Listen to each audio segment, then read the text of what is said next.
వసంత కోకిల వనమంతా పిలుపులా వసంత కోకిల జగమంతా గెలుపులా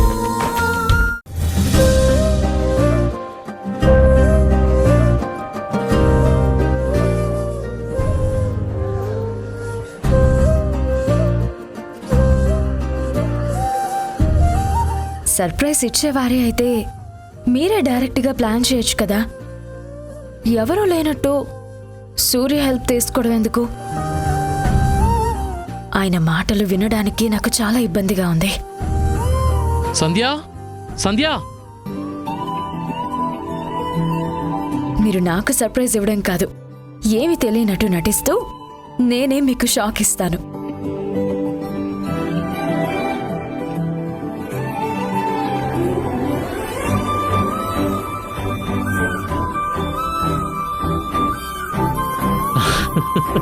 hello birthday baby. నాతో మాట్లాడకండి. ఉదయం నా పుట్టినరోజని నేనే గుర్తు చేయాల్సి వచ్చింది. మధ్యాహ్నం లంచ్కి రమ్మంటే రాను అని ఫోన్ చేశారు. పోనీ సాయంత్రం అయినా తొందరగా వస్తారనుకుంటే చీకటి పడిన తర్వాత వచ్చారు. అలా కాదు సంధ్య, ప్లీజ్ ప్లీజ్ ప్లీజ్ ప్లీజ్, నేను చెప్పేది విను.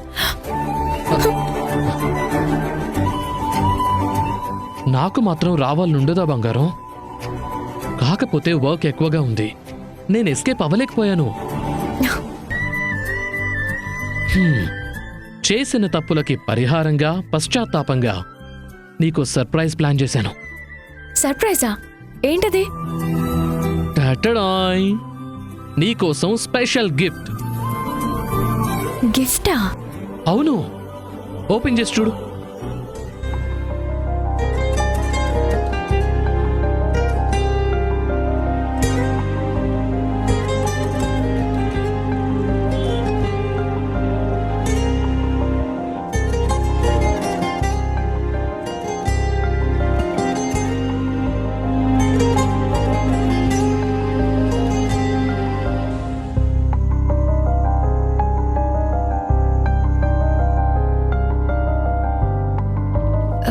ఇంకో చీర ఎందుకండి?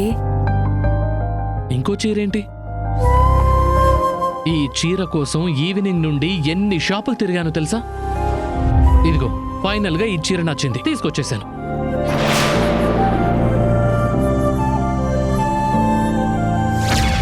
ఈ చీర నేను కొన్నది కాదు, ఆకాష్ కొని సీక్రెట్గా నాకు ఇచ్చాడు.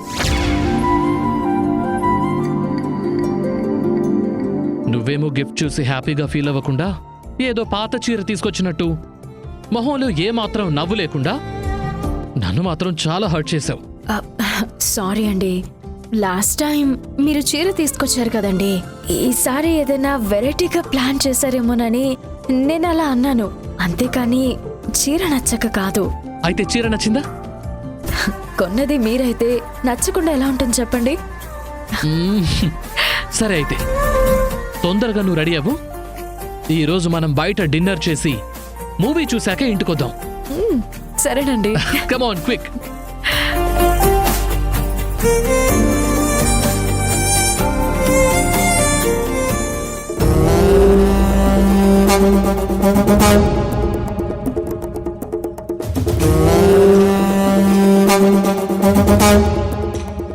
సూర్య,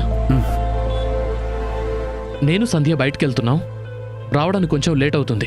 ఏంటి, birthday పార్టీనా?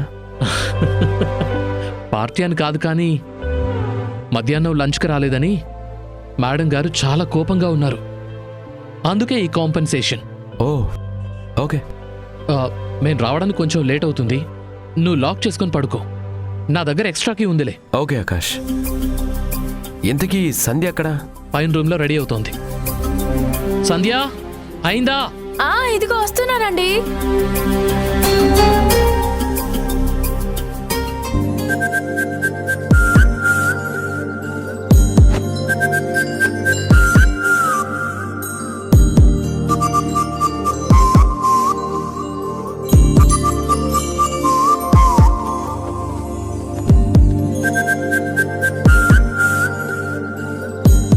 Come on Sandhya, late అవుతోంది.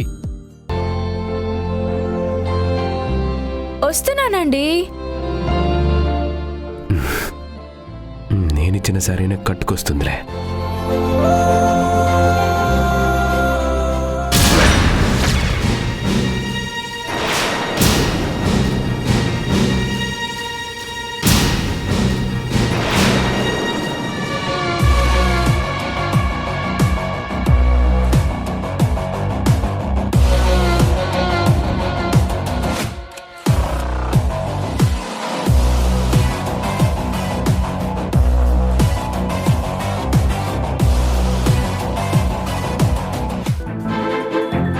నేను అనుకున్న దానికంటే ఈ చీర చాలా బాగుంది సంధ్య. కానీ ఇది నీ ఫేవరెట్ కలర్ కాదు కదా? నాకు ఫేవరెట్ అంటూ ఏం లేదండి. మీరు కొనిచ్చారు కదా, ఇక నుండి ఇదే నా ఫేవరెట్. థ్యాంక్ యూ సంధ్య. పద వెళ్దాం. బాయ్ సూర్య. బాయ్. పద.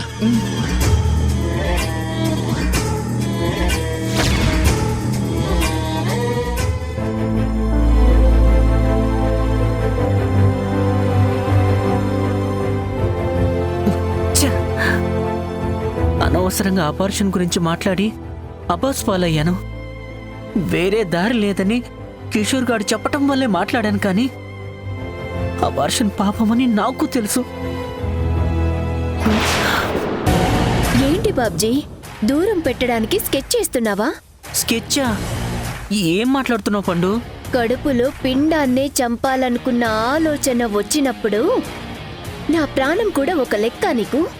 లేదు పండు, నేను మన జీవితం గురించి ఆలోచించే ఒక సలహాగా ఆ మాట చెప్పాను. నీకిష్టం లేకపోతే వదిలే. నేను వదిలేసినా నీ మనసులో నన్ను వదిలేయాలన్న ఆలోచన పోదు కదా బాబ్జీ.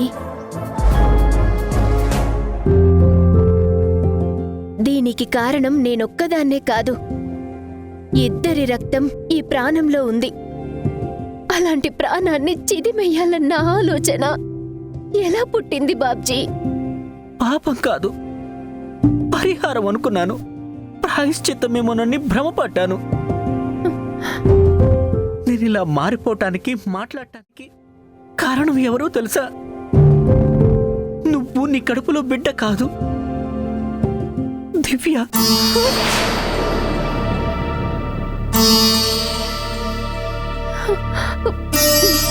దివ్యనా? అవును, నా జీవితంలో ప్రేమ పెళ్లి అంటే నాకు తెలిసిన పేరు దివ్య మాత్రమే. కానీ దివ్యకి మాత్రం నేనంటే ఇష్టమే లేదు. మా అమ్మమ్మ నా ఇష్టాన్ని తెలుసుకొని మా ఇద్దరికి పెళ్లి చేసింది. కానీ దివ్య మాత్రం ఏ రోజు నాతో భార్యగా బిహేవ్ చేయలేదు. అరే ఒరే అంటూ మర్యాద లేకుండా పిలిచేది. నన్ను ఒక పనివాళ్ళ ట్రీట్ చేసేది. అలాంటి దివ్యలో మార్పు మొదలైంది. ప్రేమగా పిలవటం, నవ్వుతూ మాట్లాడటం స్టార్ట్ చేసింది. పెళ్ళైనప్పటి నుంచి మేమిద్దరం కలవనే లేదు. ఇప్పుడు అవకాశం వచ్చినా నా దివ్య సిద్ధంగా ఉన్నా నేనే తన దగ్గరికి వెళ్ళలేకపోతున్నాను. టచ్ చేయటం కాదు కదా, కనీసం కళ్ళలోకి కళ్ళు పెట్టి చూడలేకపోతున్నాను. దానికి కారణం నువ్వే. నీతో నేను చేసిన తప్పే.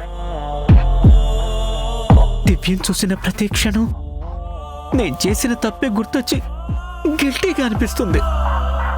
ప్రేమగా దివ్య దగ్గరకు వస్తున్నా నేను చేసిన మోసమే గుర్తొస్తుంది. ఈ జన్మకి నేను భార్యగా ఊహించుకునేది, నాకు తోడుగా ఉండాలని కోరుకునేది కేవలం దివ్యను మాత్రమే, వేరొకరిని కాదు. నీకు నా మీద ఇంట్రెస్ట్ పెరిగిందని తెలిసినప్పటి నుంచి ఏవేవో అబద్ధాలు చెప్పి కావాలనే అవాయిడ్ చేస్తున్నాను. నిన్ను మోసం చేయాలన్నది నా ఉద్దేశం కాదు పండు.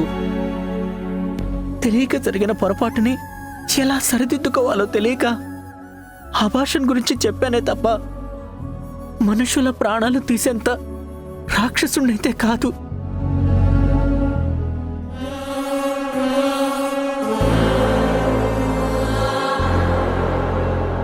మీద ఎంత ప్రేమ పెంచుకున్న వ్యక్తి భర్తగా దొరకడం దివ్య అదృష్టం. నువ్వు చాలా గ్రేట్ బాబ్జీ. ఆత్మహత్య చేసుకోవాలనుకున్న నన్ను దివ్య కాపాడి ఇంటికి తీసుకొచ్చింది.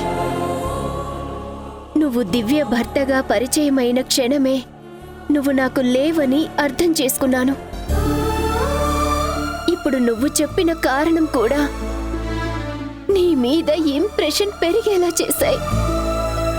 ఈ జన్మలో నాకు నిన్ను భర్తగా పొందే అదృష్టం లేదు. కనీసం నీ బిడ్డకి తల్లినైనందుకు నేను చాలా గర్వపడుతున్నాను.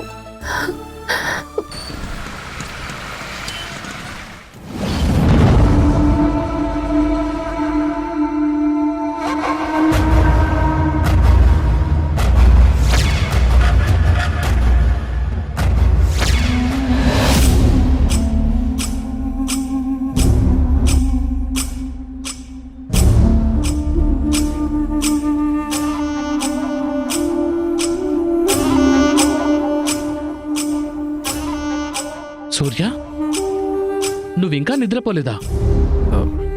జరిగింది తలుచుకుంటే నిద్ర అలా పడుతుంది. ఏమైంది? దేని గురించి మాట్లాడుతున్నావు? అదే నాన్న హాస్పిటల్లో ఉన్నారు కదా, ఈరోజు చూడ్డానికి వెళ్ళాను. ఆయన పరిస్థితి తలుచుకుంటే బాధగా అనిపించి. బాధెందుకు?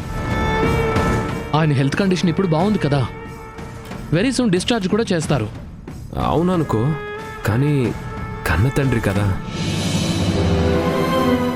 I can understand Surya, but నువ్వు బాధపడడానికి ఆలోచించడానికి అందులో ఏమీ లేదు.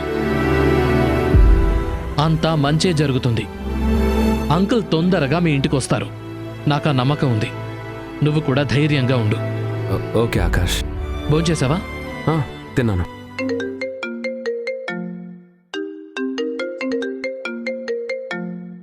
మామయ్య ఏంటి ఈ టైంలో ఫోన్ చేస్తున్నాడు? ఎందుకు ఏంటో లిఫ్ట్ చేసి మాట్లాడండి. చెప్పు మావయ్య. ఆకాష్, ఎక్కడున్నావురా? నేనా ఇంట్లోనే ఉన్నాను. చెప్పండి.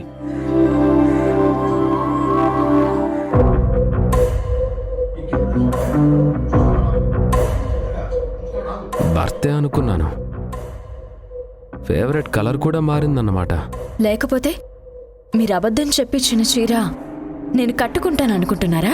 అబద్ధం చెప్తే నువ్వు త్వరగా కనెక్ట్ అవుతావని నా వంతు ప్రయత్నం చేశాను. నిన్ను ప్రేమలోకి దించడానికి ఆకాష్ కూడా ఇలాంటివి చాలా అబద్ధాలు చెప్పాడంట కదా. ఆకాష్తో పోల్చుకోవడం లేదు, కానీ ఆ దేవుడు నాకు దూరం చేసిన అవకాశాన్ని, అదృష్టాన్ని రోజు అతని రూపంలో చూస్తూ ఎంత క్షోభ అనుభవిస్తున్నానో తెలుసా?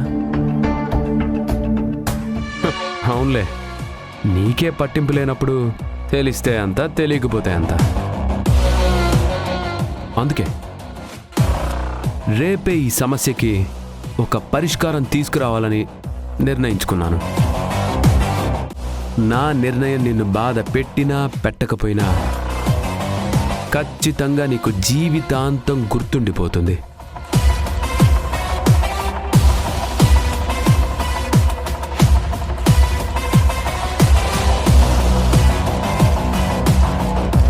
ఏమైంది సంధ్య? ఏంటి అలా ఉండిపోయావు? అబ్బే ఏం లేదండి, ఏదో ఆలోచిస్తూ. అవును, బాబాయ్ ఎందుకు ఫోన్ చేశారు? మన ఏరియాలో మిర్చి బజ్జీ బాగుంటుందని ఎవరో చెప్పారట. ఆ హోటల్ అడ్రస్ గురించి అడుగుతున్నాడు. ఏంటి, దానికోసం ఈ టైంలో కాల్ చేశారా? అదే కదా విచిత్రం. అత్తయ్యకి ఈ విషయం తెలిసి మామయ్యని గట్టిగా కసరి ఫోన్ లాక్ని కట్ చేసింది.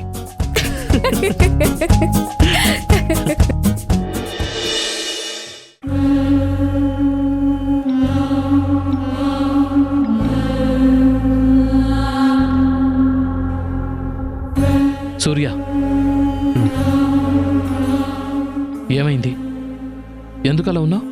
ఏం లేదు ఆకాష్, ఐమ్ ఫైన్. నువ్వెంత ఫైనో నీ మొహం చూస్తే తెలుస్తోంది, కానీ ఏం జరిగిందో చెప్పు.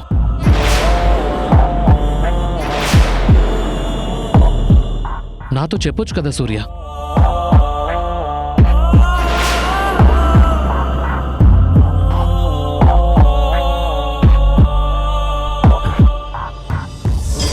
ఆకాష్, నేను నీ బెస్ట్ ఫ్రెండ్ అని నువ్వు నమ్ముతున్నావా?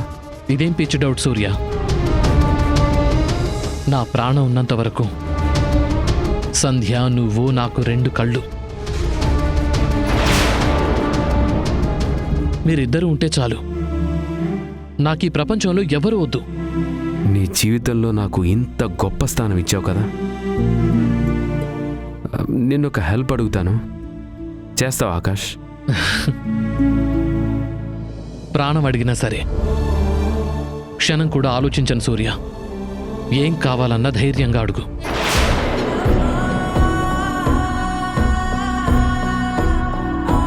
ఆకాష్, నేను అడిగాను కదా అని తొందరపడి మాట ఇవ్వద్దు. ఆ తరువాత తప్పితే చాలా బాధపడాల్సి వస్తుంది. సూర్య, ఈ ఆకాష్ మాట తప్పడం, అది నువ్వడిగితే కాదనటం ఎప్పటికీ జరగదు. చెప్పేం కావాలి? అయితే నా కోసం ఏమైనా చేస్తావా? ప్రామిస్ చేసి చెప్పు.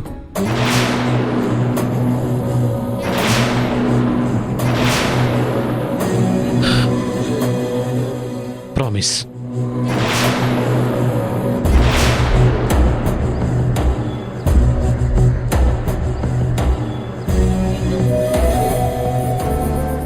ఆకాష్, నా కోసం, నేను సుఖంగా ఉండడం కోసం ఒకే ఒక హెల్ప్ చేయి చాలు. లైఫ్లో మళ్ళీ ఏది అడగను, అడిగే అవకాశం కూడా ఉండదు. ప్రామిస్ చేశాను. ప్రాణమైనా ఇవ్వడానికి సిద్ధంగా ఉన్నాను. ఇంకా డౌట్ ఎందుకు సూర్య? అడుగు.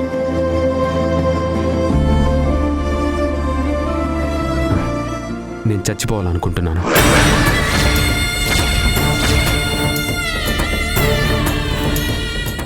కష్టం లేకుండా ప్రాణం పోయే దారి చెప్పు. సూర్య, ఎందుకు ఆకాష్ అలా అరుస్తున్నావు? సాయం కావాలంటే ఏదో పనికొచ్చేది అడుగుతావనుకుంటే ప్రాణం తీసుకునే సలహా ఇవ్వమంటున్నావు. కోపం రాకుండా ఉంటుందా? అరవకుండా ఉంటానా? నా మాట విన్నందుకే నీకు కోపం వస్తుందేమో, కానీ ఈ బ్రతుకు భరించడానికి నాకు చాలా చిరాగ్గా, నా మీద నాకే అసహ్యంగా ఉంది. ఇప్పుడు ఏమైందని ఇలా మాట్లాడుతున్నావు? ఈ ఇంట్లో నీకేమైనా ఇబ్బందిగా ఉందా? నేను కానీ సంధ్య కానీ తెలుసో తెలియకో నిన్ను బాధ పెట్టామా?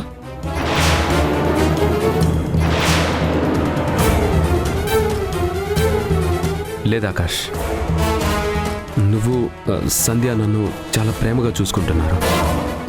సమస్య అంతా నా వల్లే. చనిపోయాను అనుకున్న నేను తిరిగి రావడం వల్లే.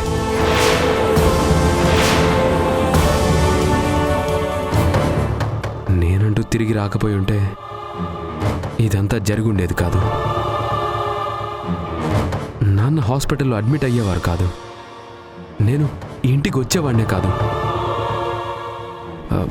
మీరిద్దరూ మంచి మనసుతో నాకు ఆశ్రయం ఇచ్చిన భార్యాభర్తల మధ్య నేను పరాయి వాడిని అన్న ఫీలింగ్ నాకుంటుంది. అది ఎప్పటికీ పోదు. ఈ ఆలోచనల నుండి, బాధల నుండి బయటపడే బదులు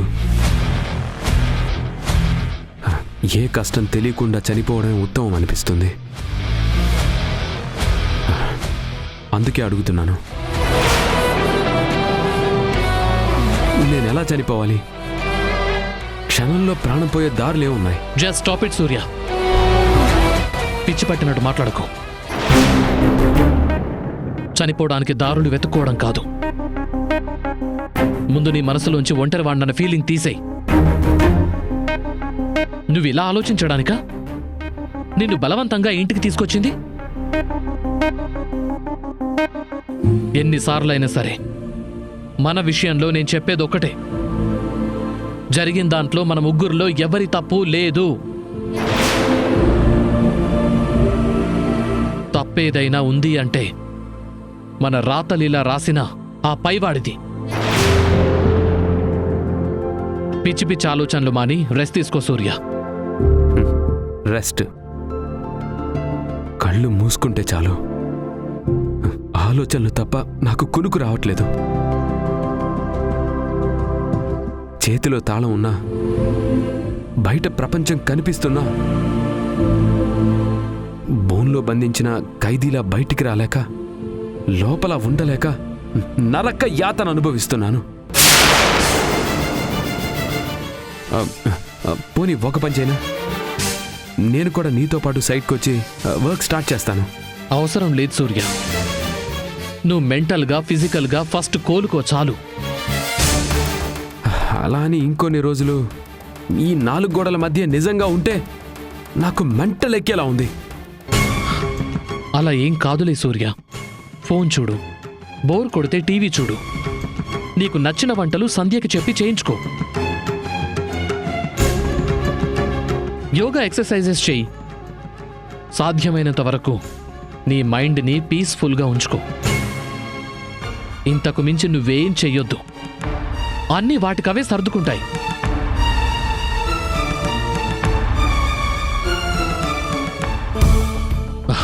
సంధ్య, నువ్విక్కడే ఉన్నావా? సూర్యకి పిచ్చి పట్టి ఏదేదో వాగుతున్నాడు. ఈ రోజు నుంచి కొంచెం స్పెషల్ కేర్ తీసుకో. టిఫిన్, లంచ్, డిన్నర్, ఆఖరికి జ్యూస్ ఏదైనా సరే సరిగ్గా తీసుకోకపోయినా, వద్దని చెప్పినా నాకు వెంటనే ఫోన్ చేయి. ఎంత ఇంపార్టెంట్ వర్క్ ఉన్నా సరే ఇంటికొచ్చి చెప్తాను వీడి పని. సరేనా? అలాగేనండి.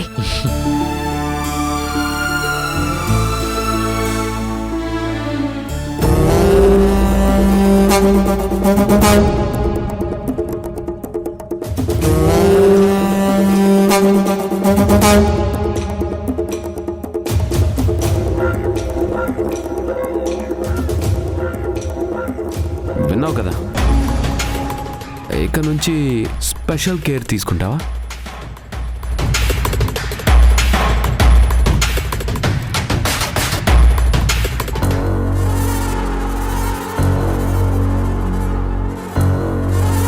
రేపు మా అమ్మ నాన్న ఇంటికి వచ్చేస్తారు కాబట్టి నేను ఇక్కడి నుంచి ఇంటికి వెళ్తాను. ఆకాష్, నువ్విక్కడున్నది వాళ్ళ కోసం కాదు, నా కోసం. మీరొద్దనడం కరెక్ట్ కాదేమో. నేనేం మాట్లాడినా దాని వెనక ఒక తెలివైన ఆలోచన, బలమైన కారణం ఉంటుందని మర్చిపోయావా? ఎలాగో వెళ్ళాలని డిసైడ్ అయ్యాను కదా, ఇంకా ఆగటం ఎందుకు? ఆగాలి. నా కోసం నువ్వు ఇక్కడే ఉండాలి.